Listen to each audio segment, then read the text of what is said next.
All right, so I think I heard a diesel truck, which might signify the return of my tractor. Let's see.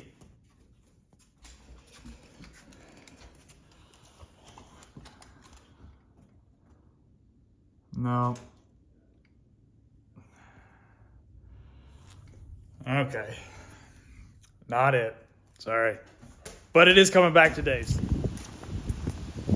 All right. I missed the delivery. I was on the call for work, but bam, it's back. Look at that bad boy. Did they wash it? Oh my gosh. They even washed it up for me. Lovely. Lovely. It's like yeah, you can tell they replaced the oil, got a little spillage. Replaced all the filters. Boom.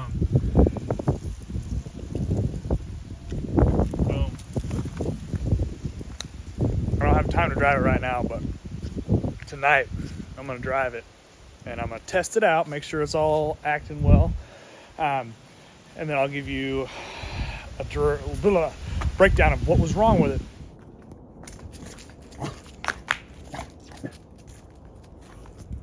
Good morning, YouTube peoples, internet peoples. Hope y'all are doing well today. So I got the tractor back yesterday. I was going to post an update yesterday, and then I took it for a drive and I noticed something. And I'll tell you what that is at the end of the video. But here it is. There it is in all its glory. Wheel spacers and all. Look at them. Wide back end there. So this will probably be a pretty quick video, but it's getting cold out, growing beard out. So I'm gonna go up here and talk in my office since I'm not doing anything with the tractor. So I'll see you in a few seconds.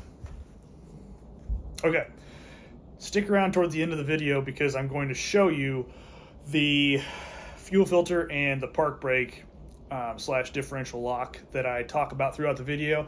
As I was editing, I'm like, that would be helpful probably for people to see what I'm talking about instead of seeing my head in front of a wall. So I put that towards the end of the video as one clip of itself. Hope you guys have a great day and enjoy the video. If you haven't, hit subscribe, like, comment, and all that fun stuff. Take it easy. All right. So here we are. This is going to be a pretty quick video, but I wanted to give an update on what I first of all took it into the dealership for and what came of those issues. So took it into the dealership. Main reason was it was cutting out. It had air codes showing up, and then I don't think I mentioned this in the other video, but I noticed it pretty significantly when I was working on the retaining wall. And I had the ballast on the back, probably 600-700 pounds, and then I had a retaining wall block in the bucket, and it was on a slight incline. I put the park brake on, left the tractor on, put it in neutral, all that, and the tractor would start creeping backwards. It would start rolling down the hill, and it wasn't like uncontrolled, but it wouldn't hold its spot because what I needed to do was put the bucket edge on the block on the wall and then pry, kind of move the block into place, and it wouldn't hold for me to do that. So I shut it off, put it in gear, it held.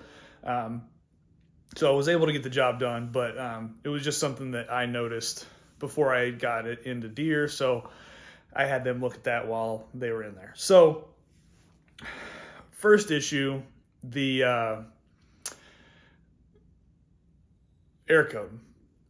So with those tractors, they don't really have a computer, I don't think, so they couldn't pull the error code. I sent the tech the error code, the numbers and everything, and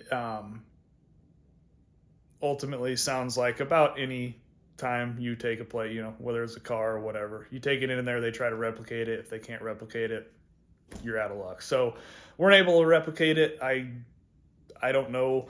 I assume he would looked up the error code numbers and didn't find anything, but basically no resolve on the error code numbers. He's supposed to be calling me back today, so I'm going to ask him another couple questions about it.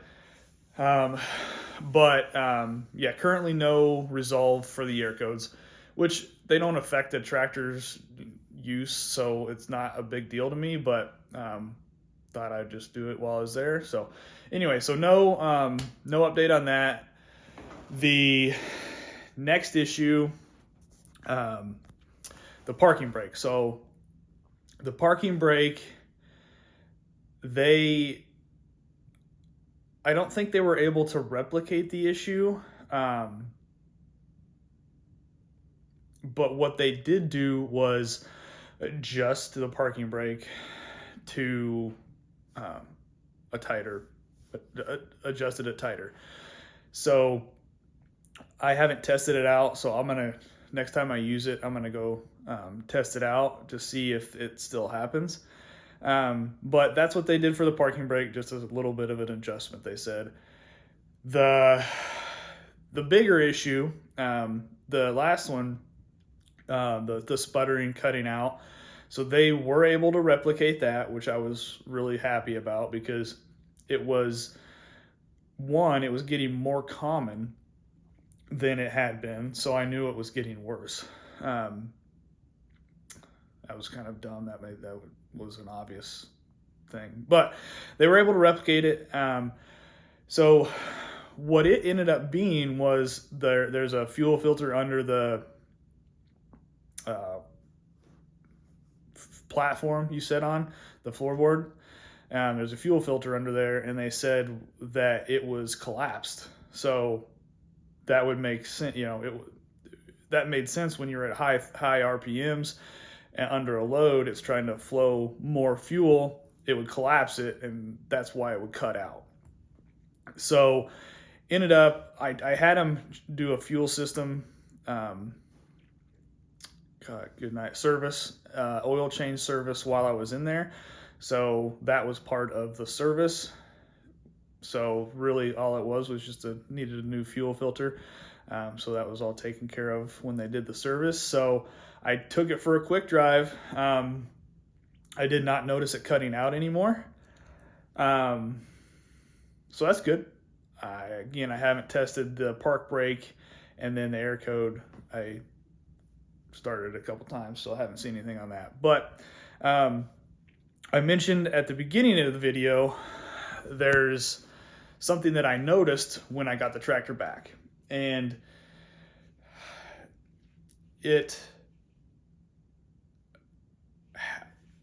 what it is when I got the tractor back, the rear wheels, so the 2025Rs have a lever you can put your heel on and push down to lock the rear wheels, the differential, and the differential is always locked right now. And I got under the tractor yesterday for a little bit, and I think what the cause is when they adjusted the park brake, all of that stuff is somehow hooked together, it looks like. And this is just a couple minutes of me looking, but that's what it looks like to me, because I manually turned the hook, or where that lever to lock the differential kicks into. I turned it up, which would be unlock, is what I found out, and it unlocked the differential. So it's not like a permanent thing, but I think when they adjusted the parking brake, that in turn directly affected that. So they're supposed to be calling me back to talk about that. I called them before I got in there and looked at it, so I think I've figured it out, but I'm going to run it by them when they call, and I'll also ask them about the codes. So, yeah, other than that, I mean, I'm happy the tractor runs better. It not only doesn't cut out from my couple drives, but it runs smoother, which it all makes sense. You know, if your fuel filter's collapsed, you ain't got good flow. So that's the end of the video, and appreciate you watching, subscribing, liking. Have a great weekend, my friends. All right. I got to thinking, you probably would want to see what and where the filter is under the platform, and what the thing is for the parking brake that I'm talking about. So, oh, there's the filter, I believe, under the foot platform, and this is on the right side of the tractor if you're looking at the tractor. And there is the contraption for the lock, to lock the differential. So this thing, that black piece where the hook goes into, can turn up or down, and that's what I'm talking about. Whew, that's what I'm talking about. It's up or down, whatever it's supposed to be for locked, it's all the time, and it wasn't like that before. Because when I turn it the other way, I can see on the other side of the tractor that there's some interaction from what looks to be the park brake. So for what it's worth, there you have it.